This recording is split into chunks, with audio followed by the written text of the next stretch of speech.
കൊച്ചി കോർപ്പറേഷനിൽ 29ാം ഡിവിഷനിൽ നിന്നും ഐക്യ ജനാധിപത്യ മുന്നണി സ്ഥാനാർത്ഥിയായി ജനവിധി തേടുന്ന ശ്രീ എൻ വേണുഗോപാൽ.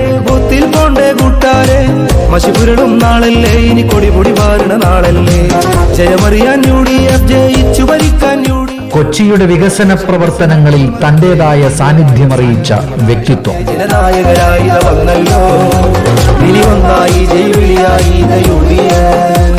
ഈ നാടിന്റെ ജനമൊന്നായി വിധിയേകുമ്പോൾ ഫലമെത്തുമ്പോൾ അതിലൊന്നാമെന്നതിൽ വികസനം വേണോ വേണു വേണം എന്ന പ്രയോഗം ജനമനസ്സുകളിൽ നിറച്ച കർമ്മധീര ശ്രീ എൻ വേണുഗോപാലിനെ കൈപ്പത്തി ചിഹ്നത്തിൽ നിങ്ങളുടെ വിലയേറിയ സമ്മതിദാന അവകാശം രേഖപ്പെടുത്തി വിജയിപ്പിക്കണമേ എന്ന് വിനയമായി അപേക്ഷിക്കുകയാണ്.